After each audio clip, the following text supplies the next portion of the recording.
The rain came down in sheets across the Virginia Beach compound, a steady Atlantic drizzle that turned the asphalt dark and sent rivulets across the running trails where she spent so much of her time. She was already out there before dawn, a small figure in a faded Yankees cap and black shorts, her breathing steady and measured as her feet ate up the miles through First Landing State Park. The men who passed her didn't know what to make of her yet. Some of them muttered things under their breath, the kind of casual dismissal that had followed her since she first walked onto the Naval Special Warfare Direct Support Course and became the first woman to attempt it. They looked at her compact frame, at the way she kept her head down and her mouth shut, and they assumed she was there to prove a political point. Yet they did not understand that Shannon Kent was not there to prove anything to anyone except herself.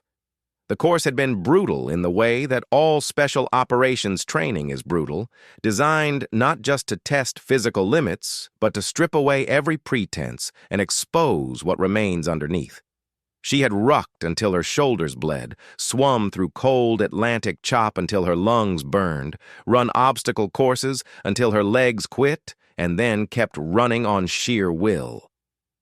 The SEAL instructors watched her with the same skeptical detachment they directed at all support personnel, but she noticed that the skepticism slowly shifted to something else when they saw her finish third overall in a class of hardened operators. She was not just keeping up, she was outpacing most of them, and this unsettled the ones who had convinced themselves that women simply could not do this work. Her existence contradicted their comfortable assumptions, and she could see them struggling to reconcile what they believed with what their own eyes told them was true. The paperwork became a problem almost immediately. When she completed the direct support course and received her qualification, someone in the administrative chain quietly declined to enter it into her official records. This was not an oversight. This was a deliberate act of erasure, an attempt to make her accomplishment disappear into the bureaucratic void so that no one would have to acknowledge what it meant. Shannon said nothing.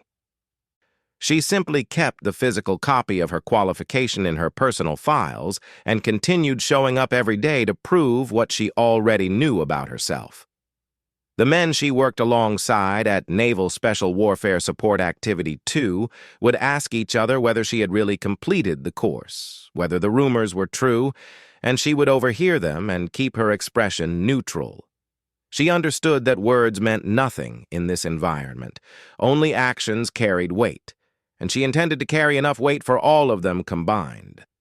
The run-swim-run events were where she began to change minds, slowly and painfully, like water wearing down stone.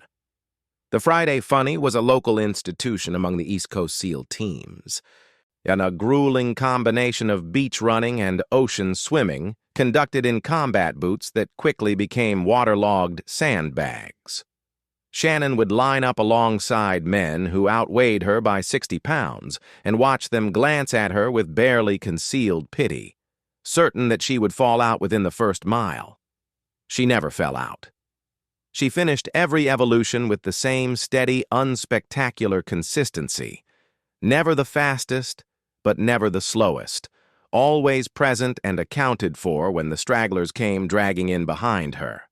Andrew, the special warfare sailor who initially dismissed her as someone more concerned about her manicure than her mission readiness, learned this lesson on the first landing trails when she politely excused herself from his conversational efforts and proceeded to set a pace he could not match.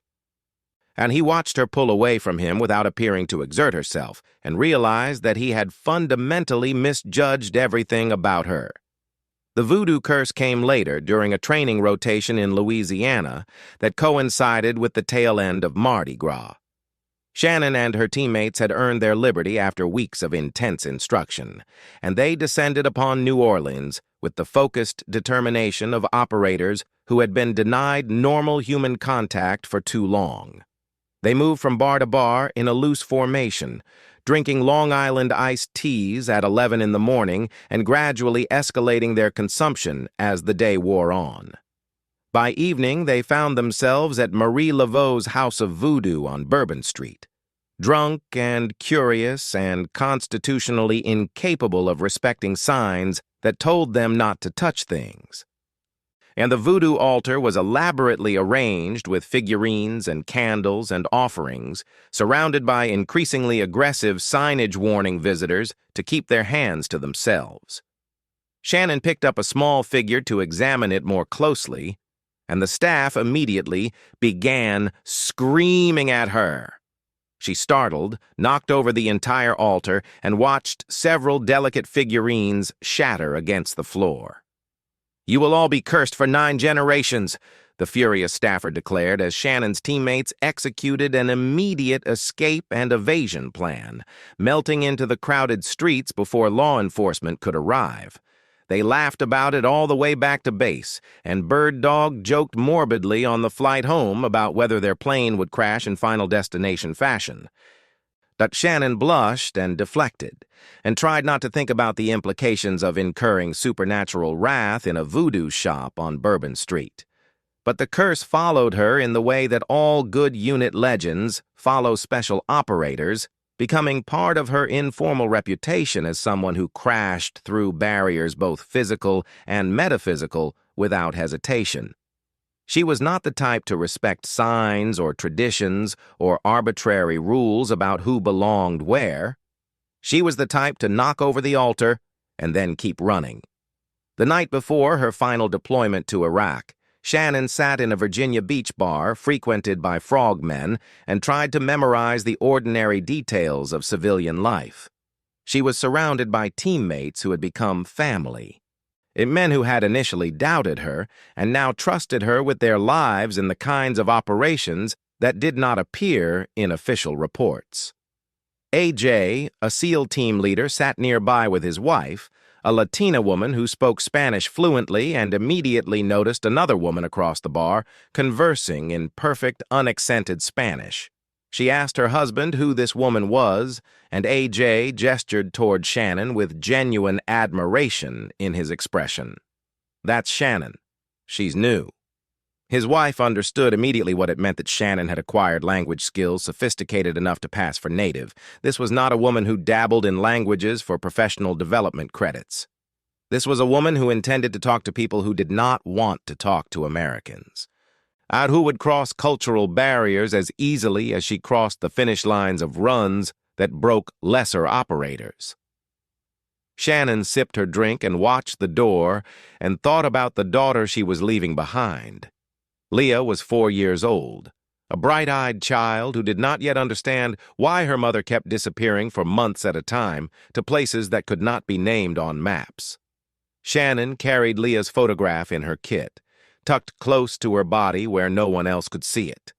She did not speak about her daughter during working hours because vulnerability was currency in special operations, and she could not afford to spend what little she had accumulated. But the weight of that photograph pressed against her chest every time she strapped on her body armor, as a reminder of what waited for her at home and what she was fighting to protect. She thought about the women she would meet in Iraqi villages, mothers who could not speak to male soldiers because their culture forbade it, who held sick children and waited for someone to ask them what they needed. Shannon had trained her entire career to be that someone. She did not intend to fail them. The morning of her departure, Shannon stood on the tarmac and watched the gray Virginia sky and tried not to think about statistics. 166 women had already died in these wars. 1,033 had been wounded.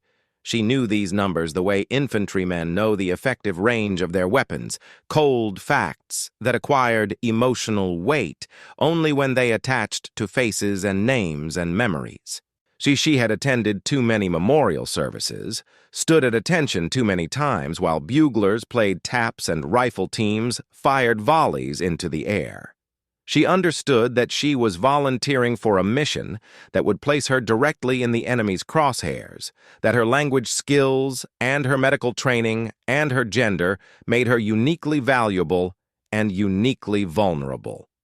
Her commander had already informed her that she was a high-value target. that intelligence sources indicated the enemy had learned of her work and specifically sought her elimination. He ordered her to stay behind the wire for her final weeks in theater, to avoid unnecessary exposure before her scheduled return stateside. She listened politely and then went out the next morning anyway. Because the guys were going out and she could not ask them to face dangers she was unwilling to face herself. The sniper's bullet did not announce itself. There was no dramatic sound, no warning sign, no moment of preternatural awareness in which she sensed the crosshairs settling on the back of her neck. She was walking through the police station in Iraq, trying to stay hydrated in the crushing heat, thinking about the village women she had treated and the intelligence they had shared, and the daughter whose 4th birthday she had missed. Then the world exploded into white light and she was on the ground with blood streaming down her arm, and she thought, stupidly, that she must have passed out from heat exhaustion.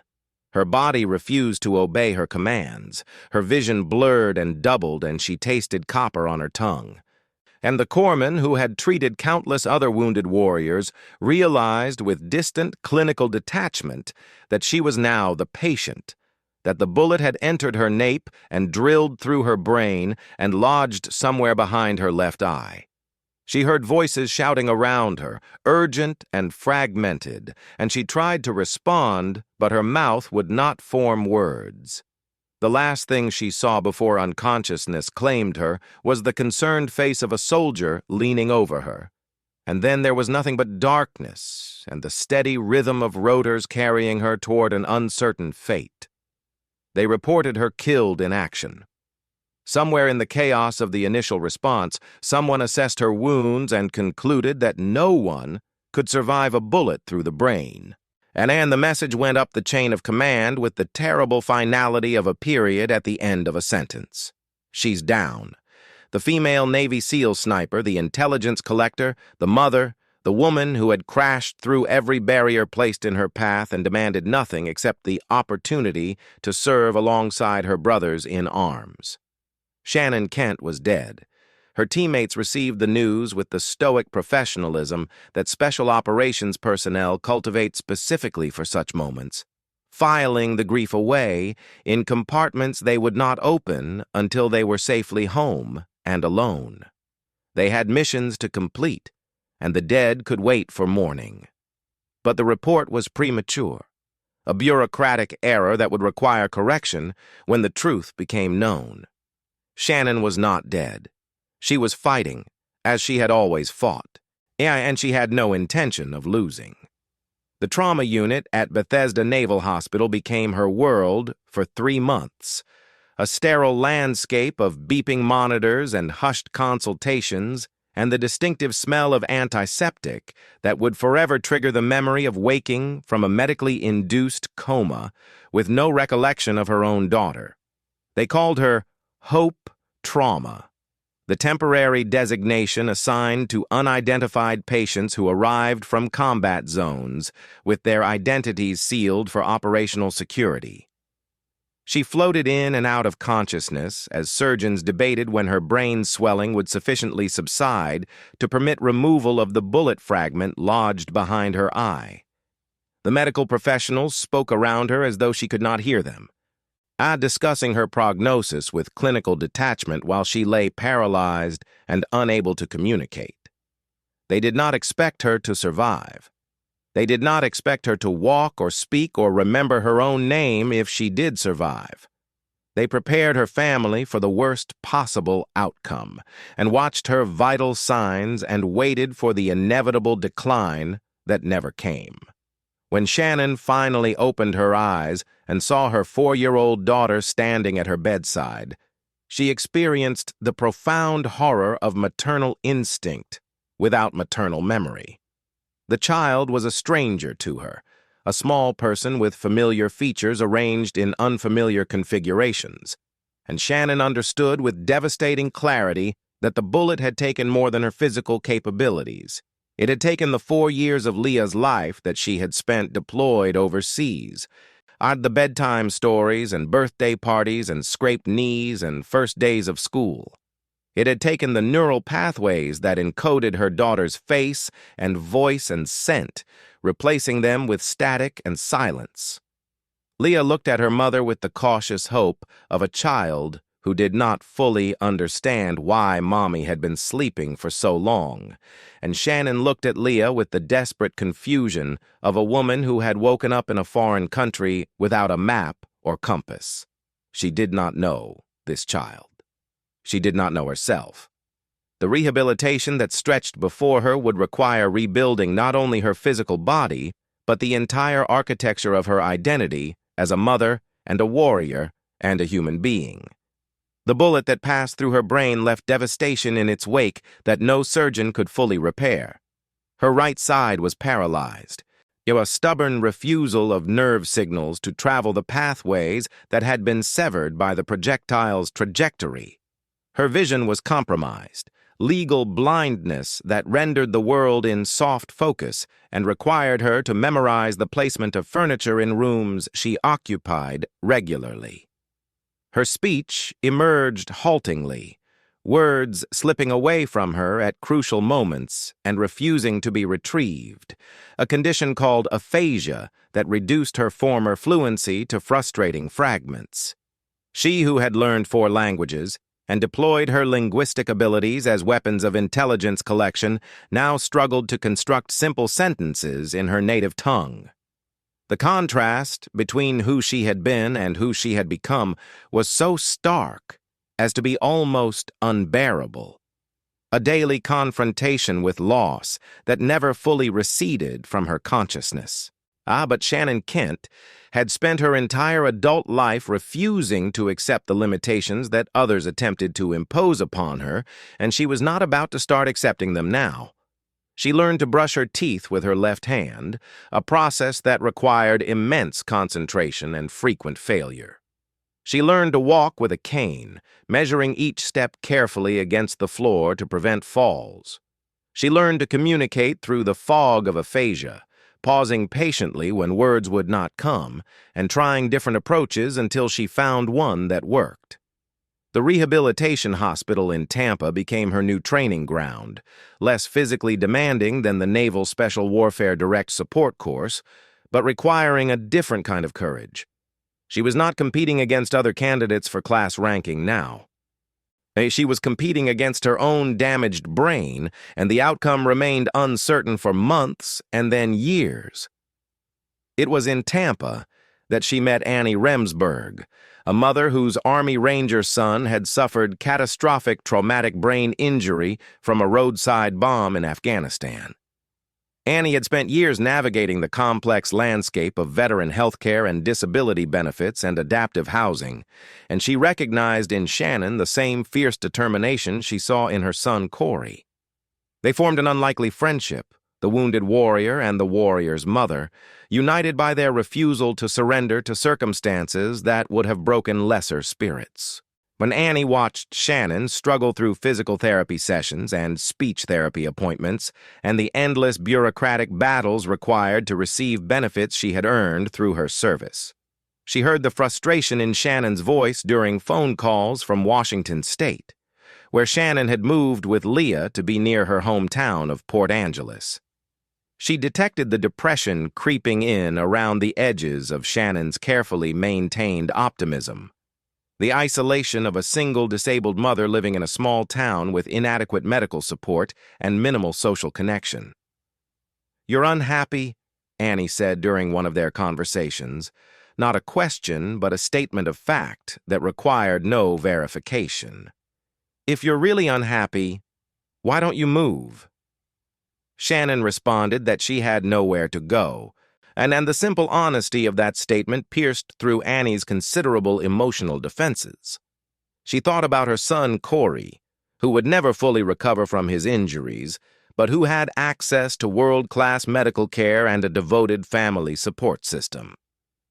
She thought about Shannon, who had given 14 years of her life to the Navy and received in return a bullet through the brain and a 6-hour round trip to the nearest VA hospital. She thought about the female veterans who comprised nearly 10% of the veteran population and were projected to comprise 16% by 2043, women who had served and sacrificed and returned to a country that often seemed unsure what to do with them. Then she picked up the telephone and began making calls. The Carrington Charitable Foundation had donated more than 20 homes to wounded veterans, but Shannon would be their first female recipient. Annie and her husband Craig worked tirelessly to make the case that Shannon deserved this assistance as much as any male veteran they had supported, that her injuries were no less severe because they were invisible to casual observation, that her service was no less honorable because she had worn a different uniform than their son. The foundation agreed and purchased a single-story home in Gilbert, Arizona, retrofitting it with ADA-compliant features that would accommodate Shannon's mobility limitations and vision impairment. Annie lived only a mile away, close enough to provide daily support without intruding on Shannon's hard-won independence. She connected Shannon with local veterans groups and healthcare providers and social services, building a network of support that transformed isolation into community. Shannon moved into her new home with her teenage daughter and began the slow, patient work of rebuilding her life in a place that finally felt like it could become something other than a waiting room for death. She still experienced depression, waves of grief that washed over her without warning when she caught her reflection in a mirror or struggled to articulate a thought that had come easily before the bullet. She still mourned the person she had been, the operator who could run 20 miles before breakfast and engage targets at 1,000 meters and switch between Arabic and English and 2 other languages without conscious effort. That woman was gone and killed by a sniper in a dusty Iraqi police station, and the woman who remained was a stranger to herself in fundamental and irreconcilable ways. But she had learned something essential during her years of service that the bullet could not take from her. The understanding that identity is not fixed, but constructed, that the self is not a destination but a process, that she could become someone new without diminishing the value of who she had been. She earned a bachelor's degree in health sciences and a master's degree in global health, studying online through the fog of aphasia and the limitations of her vision. She raised her daughter into young adulthood, watching Leah transform from the stranger at her hospital bedside into a capable teenager who had witnessed her mother's resurrection and understood its cost. She spoke to other wounded warriors about her experience, offering the hard-won wisdom of someone who had faced the abyss and somehow found her way back. When asked whether she regretted her service, whether the bullet and the coma and the years of rehabilitation had been worth the sacrifice, Shannon answered without hesitation, "Absolutely not. I would do it again without a doubt. This was not bravado or patriotic sentimentality. This was the honest assessment of a woman who had spent her entire adult life in pursuit of something larger than personal safety or comfort, who had found meaning in the crucible of combat and continued to find meaning in the crucible of recovery. The bullet had taken many things from her, but it had not taken her conviction that service matters, that the work of defending one's country is worthy work even when it destroys the person who performs it. She had gone to Iraq to gather intelligence from women who could not speak to men, to treat sick children and win hearts and minds, and return home with information that would save American lives. She had accomplished that mission despite the sniper who waited for her outside the wire. She had accomplished it at the cost of her former self, and she would pay that price again, without hesitation, because the mission had never been about her. It had always been about something larger than one woman's life or death.